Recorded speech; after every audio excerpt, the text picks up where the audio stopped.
ତମେ ଖାଇସାରିବା 2 ଗୁଣା କି 4 ଗୁଣା ଖାଇସାରିବା ପରେ ମୁଁ ତାପରେ ଖାଇବି। ତମକୁ ପଛରେ ଭାତ ଡାଲି ଶୁଖୁଆ ଯାଚିକିରି ତାପରେ ମୁଁ ଖାଇବି। କିନ୍ତୁ 2 ଜଣ ଖାଇବା। ଯଶୋବନ୍ତ କହିଲେ ମୁଁ ବୈଷ୍ଣବ, ମୁଁ ଶୁଖୁଆ ଖାଇବି। ଇଏ କ'ଣ ଗୋଟେ କଥା?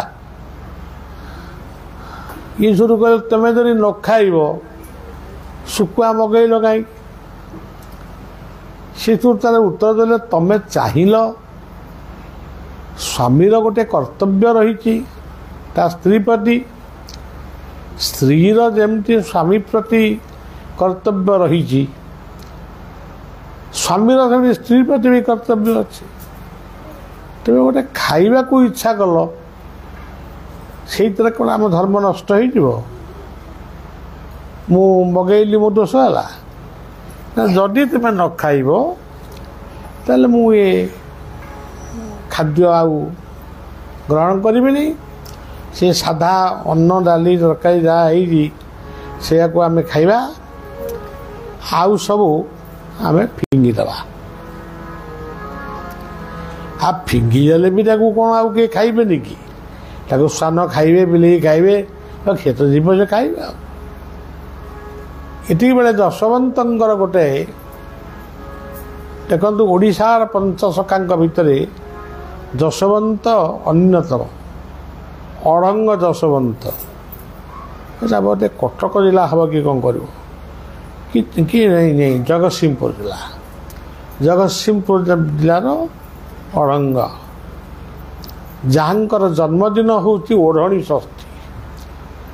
ଯେଉଁ ଓଢ଼ଣୀ ଷଷ୍ଠୀରେ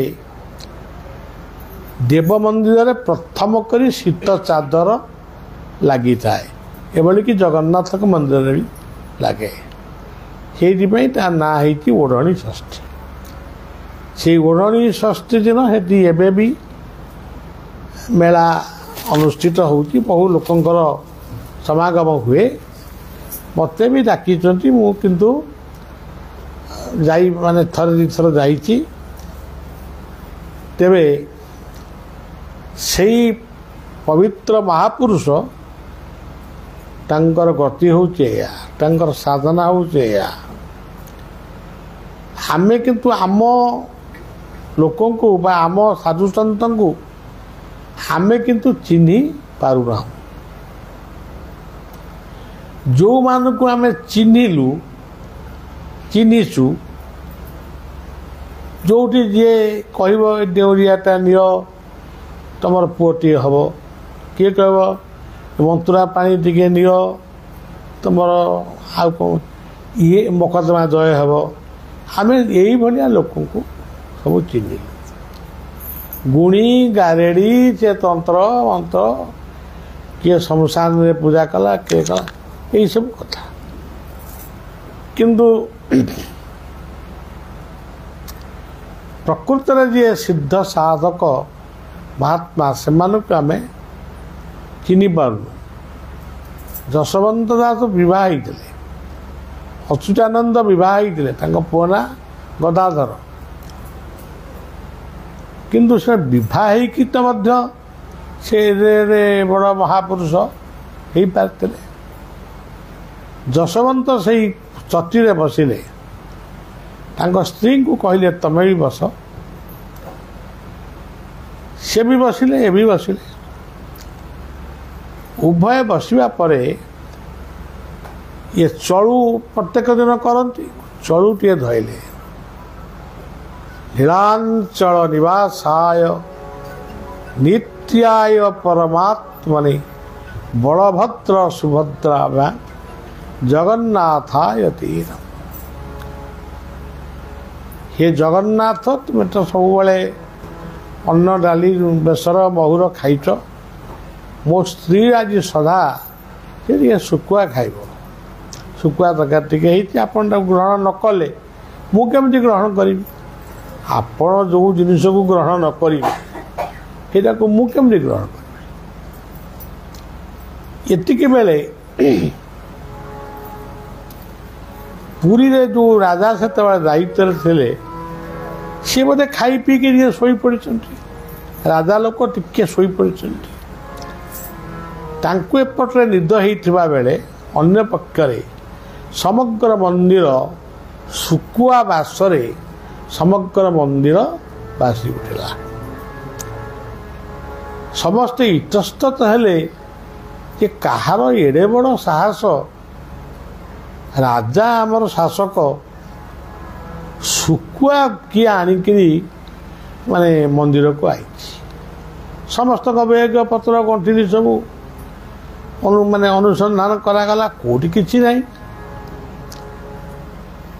ଏ ପାଖରେ ଖୋଜାଖୋଜି ଚାଲିଛି। ରାଜାଙ୍କୁ ଜଣେଇବେ ବୋଲି ବାହାରିଛନ୍ତି ସେବକମାନେ ଯେ ଏମିତି ଆଜି ମନ୍ଦିରରେ ଶୁକୁଆ ଗନ୍ଧ ହେଲା, ଏମିତି କଥା। ତ ସେ ମହାପ୍ରସାଦ ସବୁ ମାରା ହେବ, ପୁଣି ଆଉ ଥରେ ନୂଆ ମଣଇ ହେବ। ରାଜାଙ୍କୁ ସେ ପାଖରେ ଜଗନ୍ନାଥଙ୍କର ରୂପରେ ସେ କହୁଛନ୍ତି, ରାଜା ଆଉ କିଛି ସମୟ ପରେ ରନ୍ଧା ହେଇଥିବା ମହାପ୍ରସାଦ ପୋତା ହେବ କିମ୍ବା ଫୋପଡ଼ା ହେବ, ନୂଆ ମହାପ୍ରସାଦ ହେବ। ତାର କାରଣ ହେଉଛି ଅଡ଼ଙ୍ଗଗଡ଼ରେ ପଞ୍ଚସଖା ଯୁଗର ଯଶୋବନ୍ତ, ପଞ୍ଚସଖା ଯୁଗଟା ଆମେ କହୁଛୁ, ଭକ୍ତ ଯଶୋବନ୍ତ ସେ ଶୁକୁଆ ଭୋଗ କରିଛନ୍ତି, ମୁଁ ତାକୁ ଗ୍ରହଣ କରିଛି। ତେଣୁ ଆପଣ ଅତି ଶୀଘ୍ର ଯାଇ ସେବକମାନଙ୍କୁ କୁହ ଭୋଗ ମାରା ହେଇନି କି କେହି ଶୁକୁଆ ଆଣିନି। ସେତେବେଳେ ଭଗବାନଙ୍କର 3ଟି ଦର୍ଶନ ସତ୍ୟ ଥିଲା, ଏବେ ବି ଅଛି। କିନ୍ତୁ ସେ ଭାଗ୍ୟବାନ ଲୋକ ସବୁ ବହୁତ କମିଗଲାଣି, ବହୁତ କମିଗଲାଣି। ଗୋଟେ ସ୍ୱପ୍ନରେ ଭଗବାନଙ୍କର ସ୍ୱରୂପକୁ ଆମେ ଦର୍ଶନ କରିବା। ଆପଣ ଆଜି ବି ଶିଶୁ ଅନନ୍ତ ଆଶ୍ରମର ଯେଉଁ ଆଶ୍ରିତା ମାନେ ଆଜି ବି ଅଛନ୍ତି, ନୂଆ ଯେଉଁମାନେ ଆସିଛନ୍ତି ତାଙ୍କ କଥା ମୁଁ କହୁନି, ପୁରୁଣା ଲୋକଙ୍କୁ ଆପଣମାନେ ପଚାରି ବୁଝିବେ ସ୍ୱପ୍ନରେ କେତେ ଲୋକଙ୍କୁ ସେ ସାନ୍ତ୍ୱନା ବାଣୀ ଦେଇଛନ୍ତି। ଆମ ମେଳା ବହି ଯଦି ପଢ଼ିଥିବ, ସେ ମେଳା ବହିରେ ଯେତେଟି ଘଟଣା ଲେଖା ହେଇଛି କୌଣସି ଗୋଟିଏ ଘଟଣା ମଧ୍ୟ ମିଥ୍ୟା ନୁହେଁ। ଆପଣଙ୍କର ଏଇ ଯେଉଁ ପଞ୍ଚାନନ ମେଳା, ତ୍ରିନାଥ ମେଳା ଏଗୁଡ଼ା ସବୁ ହେଉଛି, ଆମେ ପଞ୍ଚାନନ ତ୍ରିନାଥ ଆଙ୍କୁ ମାନୁଛୁ, ତା ଦେହରେ ସବୁ ବିଷୟ ଲେଖା ହେଇଛି ତାକୁ ପଢ଼ିଲେ ମନେ ହୁଏ ଗୋଟେ କପୋଳ କଳ୍ପିତ କଥା ଲେଖା ହେଇଛି। କିନ୍ତୁ ଶିଶୁ ଅନନ୍ତଙ୍କ ମେଳାରେ ଗୋଟିଏ ଶବ୍ଦ ବି କାଳେ କିଏ ପରିବର୍ତ୍ତନ କରିଦେବ, ସେଥିପାଇଁ ମୁଁ ନିଜେ ଲେଖିଲି। କିନ୍ତୁ ଗୋଟିଏ ଭକ୍ତର ନାଁ ପୁରୁଣା ଶିଷ୍ୟ ଈଶ୍ୱର ସାହୁ, ତାରି ନାଁରେ ଭଣିତା କଲି। ଆପଣ ଦେଖିବେ ସ୍ୱପ୍ନରେ ମାନେ ବହୁତ କଥା, ଆଉ ମୁଁ ଏତେ କଥା ଆଉ କହିପାରିବିନି, ବହୁତ କଥା ସ୍ୱପ୍ନ ମାଧ୍ୟମରେ ଏବେ ବି ମିଳୁଛି। କେତେବେଳେ ସେ ବାଳକ ରୂପରେ, କେତେବେଳେ ବାଳକ ରୂପଟା ହେଉଛି ତାଙ୍କର ସବୁଠାରୁ ମାନେ ବେଶୀ ଦର୍ଶନ। ସର୍ପ ରୂପରେ, ବାଳକ ରୂପରେ, ଆଉ ଅନ୍ୟ ପ୍ରକାର କଥାଟା ମୁଁ ଆଉ କହିପାରୁନି, କାହିଁକିନା ଏଇ ଦୁଇଟା ପ୍ରକାର ଦର୍ଶନ ସେ ପ୍ରାୟ ଦିଅନ୍ତି। ସେମିତି ସ୍ୱପ୍ନ ପରେ ଆଉ ଗୋଟେ ହେଉଛି, ଇଏ ଗଲା ସ୍ୱପ୍ନ, ଆଉ ଗୋଟେ ହେଉଛି ସୁଷୁପ୍ତି। ତୁମେ ଏଇଠି ବସିଛ, ଟିକେ ଘୁମେଇ ପଡ଼ିଲ, ଏଇ ଘୁମେଇବା ଭିତରେ ତୁମେ ଦେଖୁଛ ଗୋଟେ ଧବଳ ମୂର୍ତ୍ତି ଠିଆ ହେଇଯାଇଛନ୍ତି। ନିଦ ଭାଙ୍ଗିଗଲା। ସେ ଧବଳ ମୂର୍ତ୍ତିଟି କିଏ? ସେ ବଳଦେବ। ଗୋଟେ କଥା କହୁଛି, 1971 ମସିହାରେ ଏଇ ଜମ୍ବୁ ଲକ୍ ଦେଇକି ଆମେ ଯାଇଥିଲୁ 71 ମସିହାରେ ବାତ୍ୟା ପରେ ଡଙ୍ଗା ନେଇକି ଆମେ ଯାଇଥିଲୁ ରାମଚଣ୍ଡୀ। ପ୍ରଚଣ୍ଡ ଜଙ୍ଗଲ ସେତେବେଳେ। ରାତିରେ ଲଙ୍ଗର ଲଙ୍ଗର ତାକୁ କହନ୍ତି, ଲଙ୍ଗର ପକେଇକିରି ସମସ୍ତେ ଶୋଇଲେ, ସକାଳୁ ଉଠିକି ଡଙ୍ଗା ନେବେ। ଏତିକି ବେଳେ ପ୍ରଚଣ୍ଡ ବାତ୍ୟା ମାନେ ପ୍ରଚଣ୍ଡ ଧୂଳିଝଡ଼ ଆସିଲା। ଗୋଟିଏ ମା ଗେଡ଼ି ହେଇକିରି ମା, କଳା ତାର ରୂପ, ସିନ୍ଦୁର ଗୋଟାଏ ବିରାଟ ସିନ୍ଦୁର, କାଚ ତାଙ୍କର ଝୁମଝୁମ ହେଉଛି। ସେ ଆସିକିରି ଇଏ ତିନୋଟି ଡଙ୍ଗା କି ଦୁଇଟି ଡଙ୍ଗା ଯାଇଥିଲା। ଦୁଇଟି ଡଙ୍ଗାରେ ଗୋଟିଏ ସ୍ୱପ୍ନ ଆଉ ଗୋଟିଏ ରୂପ। ଉଠ ଉଠ ଉଠ ଉଠ ଉଠ ଉଠ ଉଠ, ବର୍ଷା ହେଇଲାଣି। ସମସ୍ତେ ଉଠିକି ଦେଖିଲାକୁ ପ୍ରକୃତ ବର୍ଷା ହେଉଛି। ତେଣୁ ଆଜି ବି ସେଇ ପଥର ପିତ୍ତଳ ଠାକୁର ଆଜି ବି ଅଛନ୍ତି। ଲୋକେ କହୁଛନ୍ତି ସେ ରାମଚଣ୍ଡୀଙ୍କ ପାଖରୁ ଚୋରି ହେଲା, ତମର କ'ଣ ଗଲା? ଚୋର ଗୋଟା ମଣିଷ, ସେ ଗୋଟା ଚୋର ଚୋରି କରି ନେଇଗଲା ସୁନା ରୂପା, ତମର କ'ଣ ଗଲା? ତାକୁ ମା ତାକୁ ଦେଇଦେଲା ବୋଲି ଭାବୁନା, ମାଆକୁ ଚୋରି କରିଛି। ଦୁନିଆରେ କିଏ କହୁଛି ସେ ଗୋଟେ ଗୋଟେ ମୂର୍ତ୍ତି କି ଚୋରି କରି, ମୂର୍ତ୍ତି କି ଏତେ ପୂଜା କରୁଥିଲେ, ସେ ମୂର୍ତ୍ତିଟାକୁ କିଏ ଚୋରି କରିଦେଲା? ତମର କ'ଣ ଗଲା? ମୂର୍ତ୍ତିଟାକୁ ସେ ନେଇଗଲା, ବଣିଆକୁ ଦେଇଦେଇ ଟଙ୍କା ନେଇଯିବ। କିନ୍ତୁ ମାଆକୁ ଚୋରି କରିଛି କି? ଯେଉଁ ମୂର୍ତ୍ତିଟାକୁ ଚୋରି କରିଛି, ସେ କୃଷ୍ଣ ମୂର୍ତ୍ତି ହୁଅନ୍ତୁ, ରାମ ମୂର୍ତ୍ତି ହୁଅନ୍ତୁ, କି ଜଗନ୍ନାଥଙ୍କ ମୂର୍ତ୍ତି ହୁଅନ୍ତୁ, ଯେଉଁ ମୂର୍ତ୍ତି ହୁଅନ୍ତୁ, ତାକୁ କ'ଣ କେହି ଚୋରି କରିପାରିବେ? ଏଇଭଳି ଅନେକ ଉଦ୍ଭ୍ରାନ୍ତ ମନୋଭାବନା ଆଜି ବି ଆମ ଭିତରେ ଅଛି। ସ୍ୱପ୍ନ ସୁଷୁପ୍ତି ପରେ ଆଉ ଗୋଟେ ହେଉଛି ଜାଗ୍ରତ। ସାଧକମାନେ, ସିଦ୍ଧ ପୁରୁଷମାନେ ପଦ୍ମାସନରେ ବସନ୍ତି ବା ଯେମିତି ବସନ୍ତି, ସେ ଧ୍ୟାନ ସ୍ତରେ ଅନେକ କଥା ଦେଖନ୍ତି। ଆଜି ବି ସେ ଲୋକ ଅଛନ୍ତି, କମି ଯାଇଥିବେ ତାଙ୍କ ସଂଖ୍ୟା, କିନ୍ତୁ ଅଛନ୍ତି। ସ୍ୱପ୍ନ ସୁଷୁପ୍ତି ଜାଗ୍ରତ। ଏଇ ମାର୍ଶାଘାଇ ସଂଘକୁ ଯିଏ ପ୍ରଥମ ଗଢ଼ିଥିଲେ, ଗୌରାଙ୍ଗ ଚରଣ, ଗୋଟେ ରଜକ ପିଲା ଲୋକ, ସେ ରଜକ ଜାତିର, ସେ ହେଉଛି ଗୋଟେ ବ୍ରାହ୍ମଣ। ଗୌରାଙ୍ଗ ଚରଣ ଦାସ ତାଙ୍କୁ ଆମେ ଡାକିଛୁ। ଏଠି କ'ଣ ଗୌରାଙ୍ଗ ବାବା ନା କ'ଣ କହନ୍ତି? ଇଏ ସମସ୍ତଙ୍କୁ ମାର୍ଶାଘାଇ ସଂଘର ପ୍ରଥମ ଆବାହକ ହେଉଥିଲେ। ସିଏ କେବଳ ସ୍ୱପ୍ନାବିଷ୍ଟ, ତାଙ୍କୁ ମନ୍ତ୍ର ଦେଇଥିଲେ। ସେଇ ମନ୍ତ୍ର ମାଧ୍ୟମରେ ସେ ସ୍ୱପ୍ନରେ ଯାହା ପାଇଥିଲେ, ସେଇଆକୁ ନେଇ ତାଙ୍କ ସାରା ଜୀବନ ବିଭିନ୍ନ ସ୍ଥାନରେ ବିଭିନ୍ନ ଲୋକଙ୍କୁ ସେ ଶାନ୍ତ ବାଣୀ ସେ ଦେଇଛନ୍ତି। ତାଙ୍କର ଗୋଟେ ଅଦ୍ଭୁତ କଥା ବି ତାଙ୍କ ପାଖରେ ଥାଏ। ଜଣେ ଭଲ କମେଡ଼ିଆନ୍, ଭଲ ଚେହେଲି ସେ କରନ୍ତି। ଏଇ ଯେତେବେଳେ ଆପଣଙ୍କର ବାୟାଣୀ ଠାକୁରାଣୀଙ୍କ ପାଖରେ କ'ଣ ସବୁ ଗୁଡ଼େ ଭୋଗରାଗ ଏମିତି ହେଲା, ମାଛ ତରକାରୀ ଖାଲି ହେଲା, କଣ୍ଟା ଗୁଡ଼ା ଖାଲି ପଇଲା, ଇଏ ଦିନେ କାହାକୁ ଗୋଟେ ନେଇକିରି ମାର୍ଶାଘାଇରୁ କି କ'ଣ ଯାଇଥିଲା, ଯାଇକି ମୋ ପାଖକୁ ଆଇଲା। ଆସିକି କହିଲା, ମୁଁ କହିଲି କ'ଣ କୁଆଡ଼େ ଯାଇଥିଲୁ? ନା ଏମିତି ଯାଇଥିଲି। କହିଲା, ମୁଁ ଆଜି ଗୋଟେ କଥା କହିଲି ଯାଇଛି, ଭୁଲ ହେବ କି ଠିକ୍ ହେବ ଆପଣଙ୍କୁ କହୁଛି। କ'ଣ କହିବି? ନା, ଯେଉଁ ମାଛ କଣ୍ଟା ଗୁଡ଼ାକ ଗଦା କରି ପକାଉଛନ୍ତି ଲୋକ ଖାଲି ମାଛ ଖାଇକି, ମୁଁ ଲୋକଙ୍କୁ କହେ ମାଛ କଣ୍ଟା ଗୁଡ଼ାକ ସବୁ ନେଇ ଡେଣୁଆରେ ପୁରୀ ବାନ୍ଧି ଦିଅ, ରୋଗ ବାନ୍ଧବ। ଆଉ କହିଛୁ ଆଉ ମୁଁ ଏଟା କାହିଁକି କହିଲୁ? ନା ସେଟା ସଫା ହେବ।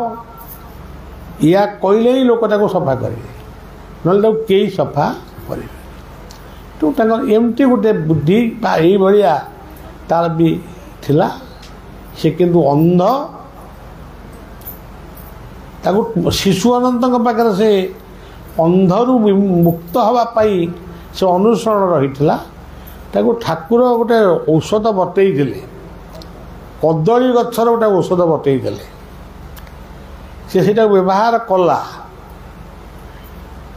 କିନ୍ତୁ ସାମାନ୍ୟ ଟିକେ ଉପଶମ ହେଲା, କିନ୍ତୁ ଆଉ ହେଲାନି। ପୁଣି ଆଉ ଥରେ ପଇଲା। ଆଉ ଥରେ 21 ଦିନ ଅନୁସରଣ ରହିବା ପରେ ଠାକୁର ସୁସ୍ପଷ୍ଟ ଭାବରେ କହିଲେ, ଏ ଜନ୍ମରେ ତମର ଆଉ ଭଲ ହେବାର ନାହିଁ, ତୁମେ ତୁମ ଗୁରୁଙ୍କ ସହିତ ଆଲୋଚନା କର। ତାପରେ ମୁଁ ଦେଖିଲି ଆଉ କାହା ଦ୍ୱାରା ଆଉ କ'ଣ ହେଇପାରିବ। ତେଣୁ ତାକୁ କିଛି ସାଧନ ଭଜନ ଶିଖେଇ ତାର କର୍ମମୟ ଜୀବନ ଆରମ୍ଭ ହେଇଥିଲା। ଯେଉଁ କ'ଣ ହେଉଛି ପୁଣ୍ଡିଲ ପଳସୁଧା ପାଖରୁ, ପଳସୁଧା ଆଶ୍ରମରୁ ଆରମ୍ଭ ହେଇଥିଲା। ଶାଳାଙ୍କ ଦର୍ଶନ କରି ତାପରେ ସେ ତାର କର୍ମମୟ ଜୀବନ ଆରମ୍ଭ କଲା। ବହୁତ ଲୋକଙ୍କ ପାଖରେ ସେ ପହଞ୍ଚେ। ଯାହା ହଉ ମାର୍ଶାଘାଇ ସଂଘର ପିଲାମାନେ ତାର ଗୋଟେ ମୂର୍ତ୍ତି ସ୍ଥାପନ କରୁଛନ୍ତି, ଶୁଣିକି ଭାରି ଖୁସି ଲାଗିଲା। ଏବଂ ଯଦିଓ ଶେଷ ବେଳକୁ ତାର କିଛି ଟିକେ ହଲଚଲ ଅବସ୍ଥା ହେଲା, ସେଇଟା ମୁଁ ଅନୁଭବ କଲି, କିନ୍ତୁ ଟିକେ ମାୟା ଭିତରକୁ ପଶିଗଲା। କିନ୍ତୁ ପଶିଗଲା କିନ୍ତୁ ସେଟା ଆଜି ଅନେକଙ୍କର ସ୍ମରଣରେ ଅଛି। ଆଉ ହଉ, ତେବେ ସେ ଯାହା ହଉ, ଭଲ ଲୋକଙ୍କ କଥା ସବୁବେଳେ ମନେ ପଡ଼େ, ମନ୍ଦ ଲୋକଙ୍କ କଥାକୁ କିଏ ମନେ ପକାଏ। ତେଣୁ ତା ପାଖରେ କିଛି ଭଲ ଗୁଣ ଥିଲା ବୋଲି ଆଜି ମଣିକୁଣ୍ଡା ଆଶ୍ରମରେ ତା କଥା ମାନେ ତା କଥା କହିବା ପାଇଁ କେହି ଆଜି ମାନେ ବାଧ୍ୟ କରିନି, ହେଇଛି। ତେବେ କଥାଟି ଥିଲା କ'ଣ, 5 ଥର ଆମକୁ ସନ୍ଧ୍ୟା କରିବାର ଅଛି। ସେ ସନ୍ଧ୍ୟାଟି ହେଉଛି ସ୍ମରଣ, ବିଛଣା ତ୍ୟାଗ, ବିଛଣା ଗ୍ରହଣ। ଶୋଇବାକୁ ଯିବ, ଠାକୁରଙ୍କୁ ଟିକେ ସ୍ମରଣ କରି ଶୋଇବ। ଏଠି କ'ଣ ହେଇପାରିବ? ସନ୍ଧ୍ୟାରେ ଯେଉଁଠି ଥା, ଦୋକାନରେ ଥା, ହୋଟେଲରେ ଥା, ଯେଉଁଠି ଥା, ଟିକେ ସ୍ମରଣ କଲ। ଗାଧୋଇ ସାରିଲା ପରେ ଟିକେ ସ୍ମରଣ କଲ। ମଧ୍ୟାହ୍ନରେ ଭାତ ଡାଲି ତରକାରୀ ଯାହା ବି ଖାଇବ ତାକୁ ସ୍ମରଣ କର, ତାକୁ ସମର୍ପଣ କର। ଗୀତା କହିଲେ ଯଦି ସମର୍ପଣ ନ କରିବ ତାହେଲେ ତୁମେ ଗୋଟେ ଚୋର ବୋଲି ପ୍ରମାଣ ହେବ। ଆମେ ଯେଉଁ ଆମର ଏଠି ପଢ଼ା ହେଉଛି କି ନାହିଁ, ଇସ୍ତାନ ଭୋଗାନ ହି ବୋଡେ ବାରାସ୍ୟନ୍ତେ ଯଜ୍ଞ ଭାବିତା ଦୈଦତାନ ପରା, ଯେଉଁ ଭୁକ୍ତ ଯାହା ଖାଉଛ ସବୁ ସମର୍ପଣ କର। ବ୍ରହ୍ମମୟ ଏ ଜଗତ, हे परं ब्रह्म परं धाम पवित्रं परमं भवान पुरुषं शाश्वतं दिव्यं मादिदेवं वदन्ति। एमिति कौनसी स्थान नहीं जोठी ब्रह्म नाहंती, सर्वं खलुदं ब्रह्म। किंतु तमे कह मु ठिया ହେଇଛି, मो आगे ये छेली की हाण, मुझे छेली की देखी जा रोगणिया कि कौन, मु ठिया होगी मो आगे कुकुड़ा को मोड़, यही गुड़ाक हूँ। किंतु खाइला बेले कौन खाऊच ताकू समर्पण कर खाइल, तुम्हें जीव को मारिना कि मारिया क्या आदेश भी कर, से अनेक पाप विमुक्त। भगवान बुद्धंकर धर्म ये कथाटा अच्छी। मु बुद्ध कह पचारि एम सब ये खाद्य सब कौन खाऊँ, से जीवक होटेल मालिक मत कही जीव को हत्या कर बोली कहती, कि जीव हत्या करी मांस आम पाक आण कहती, किंतु मांस जदि आसी पहुँचे ताकू से ग्रहण कर। तेज जा हो एते कथा कहबार उद्देश्य हूँ जीवन में तुम चोर हुओ ना। तुम्हें भावुच सी लोकटा चोर, यही किए कौटी सुना नहीं गला, किए बेकुरु माने हार छिंडे की नहीं गला, ताको कौ चोर। तुम्हें कौ भल कि तुम्हें भी चोर।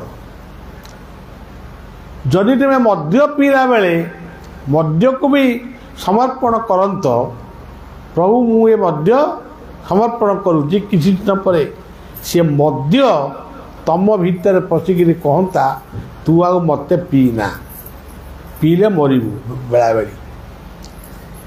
आम समर्पण करूँ, क्षीर हेले समर्पण करूँ, क्षीर खाई ठाकुर मोटा हे ताकर कौन प्रोटीन कमी जाऊँगी तुम क्षीर खुआई प्रोटीन कर तेणु जहा पाइब अकस्माते आनंदे समर्पिब मते ये कथा जो महापुरुष मान लिखिछन मिछ लिखिछन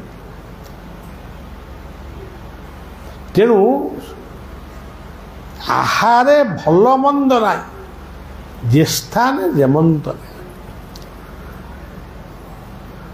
तमें जितेबाला दुर्भिक्ष पड़ा सेतबे विश्वामित्र नामक ऋषि सेतबे देशर शासक थे दुर्भिक्ष पड़ा किसी मिललानी जदि किसी न मिलला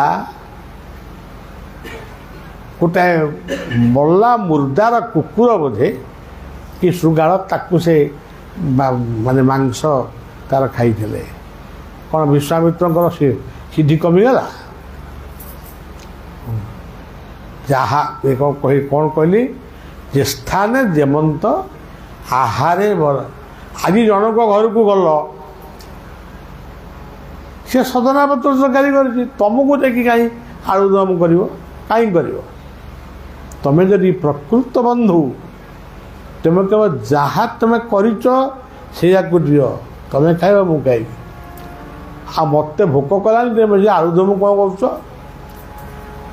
आहारे भल मंद ना किंतु आज से कथा ना आमर अमुक बाबू कुड़िया आसुँच चिकेन टिके हम मटन हम आउटा कौन हम मद्य यही सब हूँ वर्तमान जुगर आतिथ्य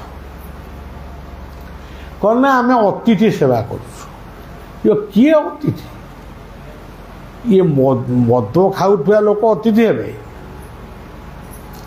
तेणु सज्जन अतिथि जीए से नारायण सदृश भागवत भी कही प्रतिमा देवे न पाइब शुण उद्धव पूजा भाव सूर्य किबा जले अथवा हृदय जेबे न पारे एते मत गृहरे अतिथि आग ताहांकु विष्णु प्राय मन पूजीब दे हेमंत विष्णु पूजा करी भव संसार तेणु भगवान आमको से विश्व नियंता विश्व चिंतामय आमको 5 थर निजको समीक्षा करने बा निजर अपराध को तांको पाखरे समर्पण करने देखु से केड़े महान आमे अपराध करूँ से अपराध को तांको पाखरे समर्पण करने आमे 5 थर आमको समय दे आमे गोटे थर आम एड़े कूल बाड़ूंगा जे गोटे थर भी हो नहीं यही जो पदटी आम पढ़ुले किसी समय पूर्व गुरुर विक्रिया जदि देख हो तथापि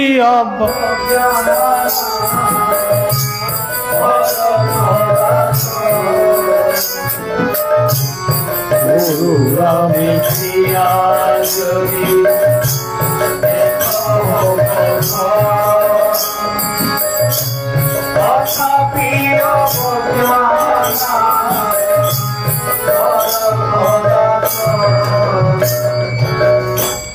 ये बढ़िया बसी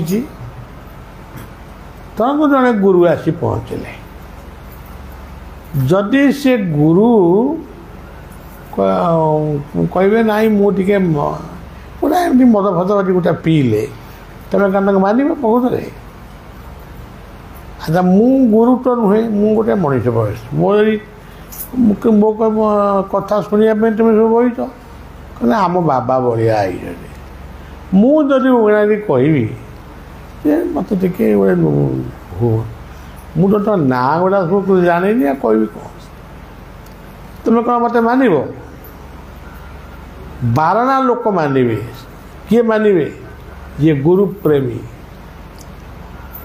जो मान भीतर गुरु प्रेम रही मन्नाथ मो ठाकुर निगमानंद कहले मन्नाथ श्री जगन्नाथ मद्गुरु श्री जगत गुरु मदात्मा सर्वभूतात्मा तस्मै श्री गुरवे। तेणु मो गुरु मो पई जगतर गुरु। तेणु मो गुरु कौन कले मु कहीं से शुणा जी। तेणु से कहगला गुरु निंदुकेर मु कालीर गोटे कथा मु आपण मानक कहूँ गोटे शिष्य आसला प्राय आसूची बहुत युवकटी ये जोड़ा कौन इंटरनेट ना कौन गोटे फेसबुक ना कौन एमती सब माने कथबार्ता होकर बाहर से गोटे बाहर पड़ा से तो मुझे मना कर तू सेगुड़ा कौन ताकू देखिनु ता गुण जानिनु तार कथा किसी जानिनु तो कौन बाहर कौन बात है बाहा पर धूम धड़क नाच चलला स्त्री जाइबा पर से गोटे प्रकार गला पुणी कौन से गला एबे मत काली आज कहूँ मुझे कहीं पचारदेली मुझे घरे सब भल टी ना आज्ञा हाँ भल तुम चली बोल तो स्त्री कौटी ना सी बाप से आसुनी ना कहीं किस तो कहूनी आसिया कथा मुझे भल बाहर तो इंटरनेट ना कौन हाँ से इंटरनेट भल पिलाटे तापर मैं पचारि आउ सब बो ना सेमती कौन सेमतिया सब कथा कहला आज सका मुझे आसबी बोली तरतर हो मो सान भाई कहूँ शुणु मो सान भाई कहूँ ये घरे से बलिया बाबा फोटो कहीं पूजा पूरा जीवंत मनीष पूजा कर ये ठाकुर घरे आमर से मनीष पूजा चलनी मुझे शुणिली जुक्ति तर्क किसी नक मो ठाकुर को मो गुरु को फोटो को आनी मो बेडरूम रखिली एणिक तुम तुम ठाकुर घर को पूजा मोर से ठाकुर घर को जीवार ना।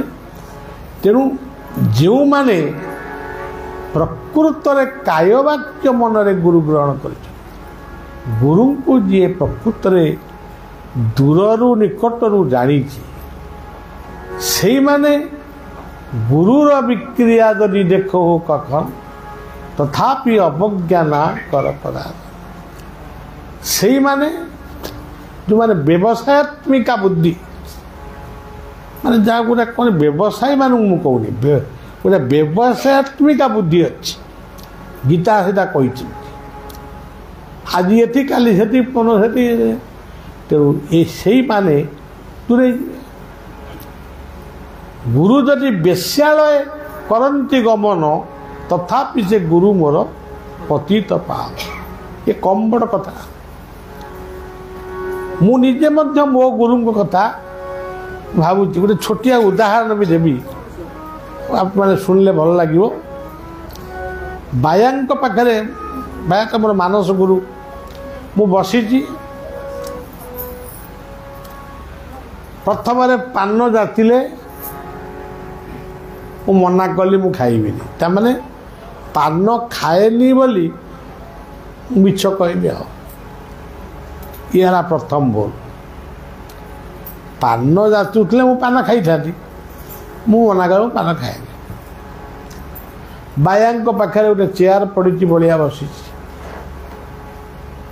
ये प्रथम भूल।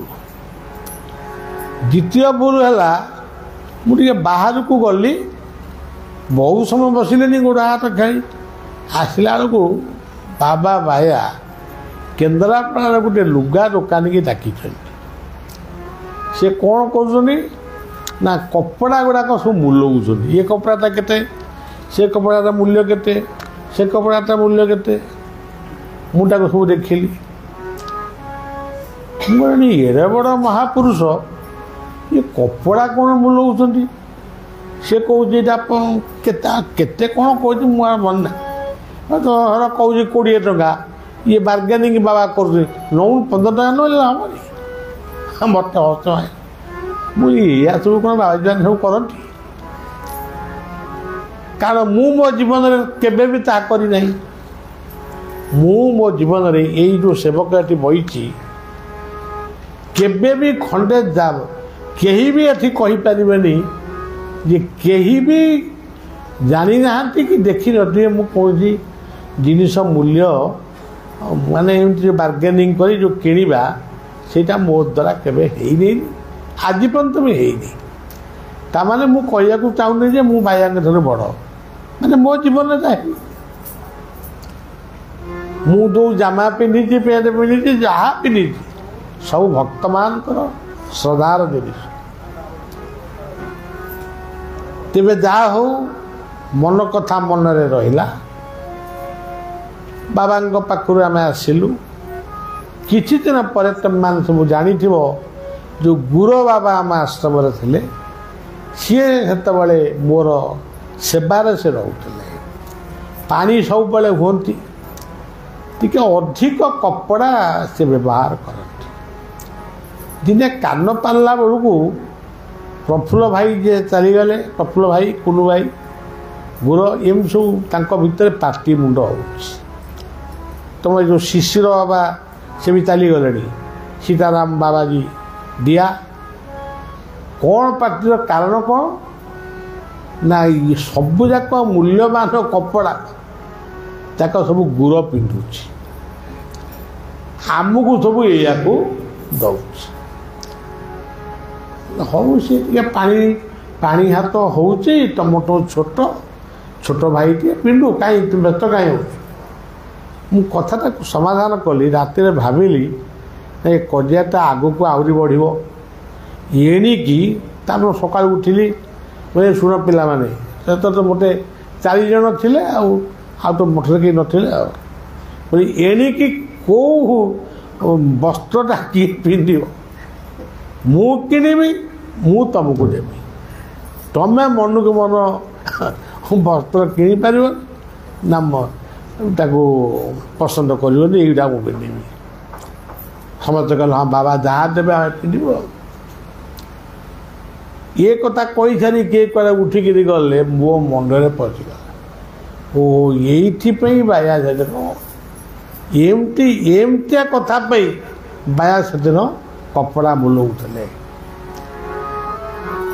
ତାପରେ ମୁଁ କପଡ଼ା ବୁଲେଇଛି ଥର 2 ଥର ଆଉ ସେ ଅଭ୍ୟାସ ନାଇଁ କି ମୁଁ ତ କପଡ଼ା କେଉଁ କପଡ଼ା କ'ଣ ବୁଝିପାରେନି ଆଉ କେବଳ ଜୀବନରେ 9ଟି ଟଙ୍କାର ଗୋଟିଏ ସାର୍ଟ କିଣିଥିଲି ମୋ ଜୀବନର ସେ ଗୋଟିଏ କଲିକତାର ଫୁଟପାଥରୁ କିଣିଥିଲି କ'ଣ ଗଲା କ'ଣ ହଁ କଲିକତା କଲେଜ ଷ୍ଟ୍ରିଟ୍ ତେଣୁ ସେ ଯାହା ହଉ ସେ 9 ଟଙ୍କାଟା ଆଜି ମୋ ପାଇଁ ନବଦା ଭକ୍ତିରେ ପରିଣତ ହେଇଛି ତେଣୁ ଗୁରୁ ରାଜ୍ୟରେ ପ୍ରବେଶ କରିଛ ମଣିକୁଣ୍ଡାବଳି ଗୋଟିଏ ପବିତ୍ର ଆଶ୍ରମ କରିଛ ବେଶୀ ଜାଗା ନାହିଁ ତେଣୁ ଆମର ବେଶୀ କୋଠାବାଡ଼ିର ଆବଶ୍ୟକ ନାହିଁ କେତେବେଳେ କେମିତି ଭଳିଆ ଟିକେ ଆସିବ ଆପଣମାନେ ମୁଁ ସବୁବେଳେ ଇଏ ଯେମିତି ବାପି ବାବା କହୁଛନ୍ତି ସବୁବେଳେ ଆସନ୍ତୁ ସେଗୁଡ଼ାକ ମୋ ଦ୍ୱାରା ହେବନି ତେଣୁ କେତେବେଳେ କେମିତି ମନ ହେଲେ ନିଶ୍ଚୟ ଆସିବି କିନ୍ତୁ ଏଇ ଦେଖନ୍ତୁ ଆଜି ଗୋଟେ ଦିନ ମୁଁ କାଲି ଯେଉଁ ବସିଥିଲି ସେଠି ଆପଣମାନଙ୍କର ସେ ତଳେ ଏତେ ଗରମ ହେଲା ମୋର ସୋଡ଼ିୟମ୍ ଲସ୍ ହେଲା ଭଳିଆ ଲାଗିଲା ମୁଁ ତ ପଳେଇ ଆସିଲି ଛାତ ଉପରୁ ଉଠିକିରି ଆଇଲି ଆଉ ମୋ ଦେହ କ'ଣ ହେଇଗଲା ମୁଁ ଟିକେ ଅଧଘଣ୍ଟାଏ ବିଶ୍ରାମ ନେବା ପରେ ତାପରେ ଆଉ କଥାବାର୍ତ୍ତା ହେଲି ଆଜି ସେଇନାକି କହିଲି ମୁଁ ତଳକୁ ଯିବିନି ତା ଜୀବନ ଛାଡ଼ିଯିବ ତେଣୁ ସଜ୍ଜନ ବୟସ ବଢ଼ିବା ସହିତ ବେମାର ବଢ଼ୁଛି ବିଭିନ୍ନ ପ୍ରକାର କଥା ଆସୁଛି ତେଣୁ ଆପଣମାନେ ଏଇଗୁଡ଼ାକ ଛୋଟ ଛୋଟ କଥା ପ୍ରତି ସଚେତନ ହେବେ ଆଉ ଆମେ ଯଜ୍ଞ କରିବୁ ନାମ କରିବୁ ମହୋତ୍ସବ କରିବୁ କ'ଣ ହେବା ଦରକାର କ'ଣ ଏଇ ତ କାଲିଠାରୁ ଏପର୍ଯ୍ୟନ୍ତ ମହୋତ୍ସବ ଚାଲିଛି ଲୋକ ଯିଏ ଆଉଛନ୍ତି ସେ ପାଉଛନ୍ତି ଆଉ ସେତେବେଳକୁ କାହାକୁ ନ ଡାକିଲେ किछि लोक आसवे केवल प्रसाद पाइबापी कहीं प्रसाद दिया जी बड़िया को भल पाए जी अनंत को भल पाइब जी आश्रम को भल पाइब एठी जो बाबाजी मत जी जब भल पाए तो सी तो आपे आपे आसवे आप खोसामत कौन करेंगे निमंत्रण पत्र बांटे अमुक दिन एटिटा बेलू आसवे सेटा गोटाए अलगा बाघरिया भोजी भलिया लगे तेणु ये जी जगह अच्छी से जगह को केमि सदुपयोग करें चेष्टा कर जीवन में जो सौभाग्य तुम मैंने पाइच से सौभाग्य आम कपाल हजिगला आमर ये कपाल सौभाग्य हजिगला मैं सौभाग्यता अच्छी कि से परिवेशटा मिलूनी आउ बाया पाखे बसवा मिलूनी कि ठाकुर निगमानंद पाखे बसवा मिलूनी कि बुलाराम पाखे बसवा बुलाराम को हसी रोली आज से सब सुजोग हजिगला तेणु आपण मान से सुजोग सब हाथ छड़ा करेंगे नहीं सौभाग्यवश बसवे परस्पर भितर भातृभाव रखी कार्य करेंगे कथाटी रखा गुरुराज्य खंडाधार पुणी गुरुराज्य हूँ लवणी ठारू आहुरी कोमल हे गुरु तु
श्री गुरु ब्रह्मानंद जय जय श्री